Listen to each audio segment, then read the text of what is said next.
Nesse vídeo eu vou listar os meus 10 filmes favoritos dos anos 80, ou pelo menos os meus 10 favoritos atuais dos anos 80.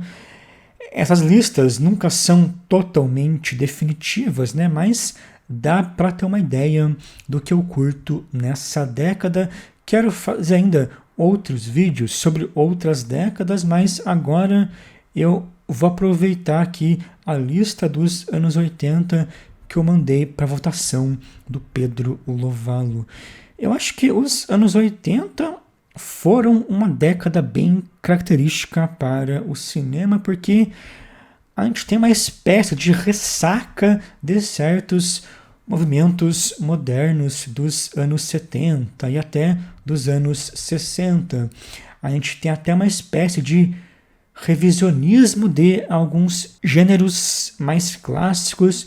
Foi uma década que, ao meu ver, conseguiu se arriscar bastante nesse aspecto, então foi bem difícil chegar em apenas 10 filmes. Em 10º lugar, O Cabra Marcado para Morrer, do Eduardo Coutinho. Além de ser um grande documentário, além de ser um filme que lida muito bem com o seu tema, esse é um ótimo filme sobre o processo de um filme documentário. O Coutinho usa muito bem todo o contexto, as mudanças, as complicações do seu projeto para fazer uma obra muito aberta nesse sentido, né? Ele vai sendo moldado, o filme vai sendo moldado a partir do seu contexto histórico, a partir da sua relação com a ditadura.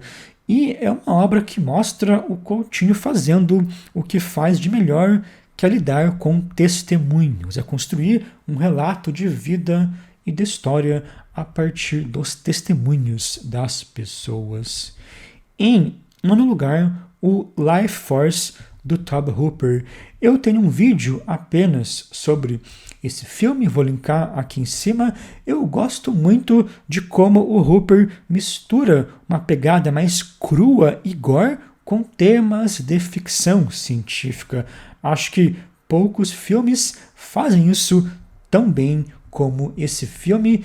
Ele é, sem sombras de dúvidas, um dos maiores filmes de terror de todos os tempos. É um filme em que nada é contido e que vai lidar com a violência de modo catártico, de maneira realmente muito única. E ele nunca é trash de modo, digamos, irônico, mas de fato se apropria dessa força catártica das suas escolhas mais radicais.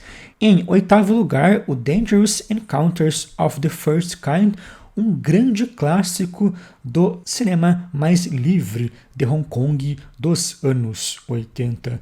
O Tsui Hark também usa a violência aqui como uma espécie de catarse, mas é algo mais realista e que vai dialogar muito bem com todo o contexto político de Hong Kong. Ele faz um retrato bastante impiedoso de uma geração de Hong Kong, um retrato bastante nihilista e impiedoso.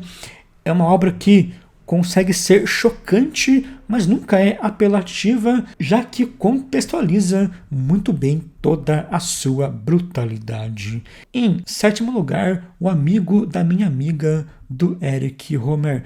O Rohmer lançou grandes filmes nos anos 80, é difícil escolher apenas um, mas esse é um dos meus preferidos dele, porque ele constrói todo um esquema estilístico com cenários, com as cores, com as formas, de modo geral, que está sempre rimando de modo muito plástico e livre com as idas e vindas das situações da história. Ele constrói todo um esquema geométrico bastante específico entre narrativa e abordagem visual. Não são todos os filmes do Rohmer em que ele vai para um lado assim formalmente tão conceitual. Aqui ele faz isso ao mesmo tempo que conserva um tom muito espontâneo do drama. Ele vai lidar com as duas coisas muito bem. Em sexto lugar, O Vestido para Matar, do Brian De Palma. Toda essa fase do De Palma, que foi ali do final dos anos 70 até início dos anos 80, é das minhas preferidas. É a fase em que esse maneirismo hitchcockiano está bem evidente, principalmente no Trágica Obsessão, nesse filme e no dublê de corpo. Eu gosto como ele propõe um exagero que não é meramente paródico, não quer apenas transformar as referências em caricaturas, mas quer trabalhar com um encantamento mais direto na relação com as imagens, o encantamento mais primordial do cinema, digamos assim, que é usar aquele plot para construir um jogo de aparências que está sempre se reinventando a partir do imaginário do cinema. Em quinto lugar, O Nômade, outro filme de Hong Kong e que também faz um retrato bem interessante da juventude. Ele lida com atmosferas bem distintas. Ele tem uma pegada meio comédia, meio drama, coming of age, e depois vai para um lado bem mais violento. É outro grande exemplo aí da Hong Kong New Wave, que teve um dos seus ápices no início dos anos 80. Esse filme, junto com o do Tsui Hark, são ótimos exemplos dessa geração. Em quarto lugar, o Aos Nossos Amores, do Maurice Pialat. O Pialat é um diretor francês que não é tão comentado assim, porque faz parte de uma geração pós-Nouvelle Vague e não tanto da Nouvelle Vague propriamente. Então, não costuma ser muito lembrado, mas foi um cineasta sensacional. Os filmes dele lembram um pouco a pegada do John Cassavetes. A gente tem dramas muito intensos em cena, a gente tem uma dinâmica bem interessante entre os atores e isso vai se reformulando de modo bastante inventivo. Ele é talvez um pouco mais lírico do que o Cassavetes e, no geral, os seus filmes, especialmente esse, intercalam momentos mais contemplativos e líricos com momentos dramáticos mais intensos. Ele mesmo atua nesse filme, ele é o pai da personagem da Sandrine Bonner e os dois estão sensacionais nessa obra. Em terceiro lugar, O Segredo do Abismo, do James Cameron. Eu postei há algumas semanas aqui no canal um vídeo só sobre esse filme. É um filme que se vende como um espetáculo, que de fato é um grande espetáculo visual e técnico, mas que tem também uma pegada mais intimista e mais filosófica, muito bem articulada, e é uma obra que também reitera muito bem esse encantamento do James Cameron pelos mistérios do cinema, digamos assim. É um cineasta que sempre consegue tirar uma fascinação mais inocente das suas premissas, né? Ele vai usar tanto elementos mais grandiosos como também mais básicos do cinema. Em segundo lugar, o Heaven's Gate, do Michael Cimino. Também tem um vídeo apenas sobre esse filme aqui no canal. Além de ser um filme que lida com tradições do western, ele remete a grandes heranças do cinema americano por ter essa abordagem épica e, ao mesmo tempo, mais íntima, né?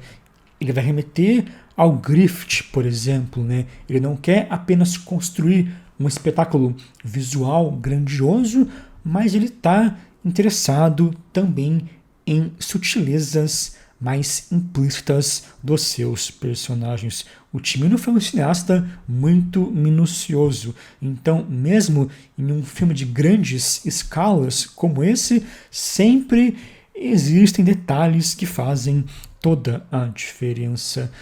E em primeiro lugar, O Dinheiro, do Robert Bresson. Eu gosto muito dos filmes do final da carreira do Bresson. São obras bem radicais, tanto no sentido do método do Bresson. O método dele aqui tá mais objetivo, tá mais certeiro, tá até mais cru, talvez. Ele tem um domínio absoluto sobre aqueles modelos de personagens que cria. Ele traduz aspectos muito intensos daqueles jovens em gestos bem essenciais, em ações bem essenciais e objetivas, e são filmes radicais em um sentido mais ideológico também. São obras mais nihilistas e até mais pessimistas.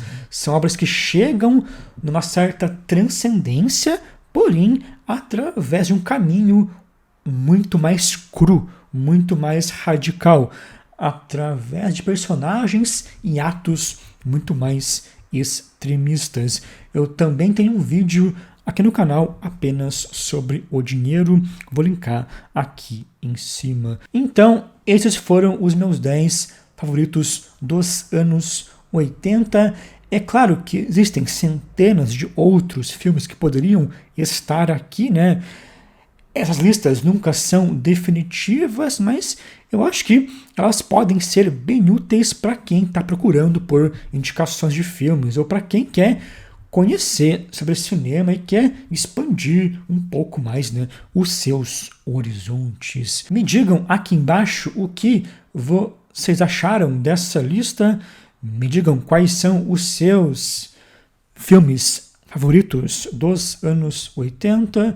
Eu gosto muito de ver outras listas. Se inscrevam no canal. É importante que todos se inscrevam no canal para apoiar todo o meu trabalho, e até o próximo vídeo.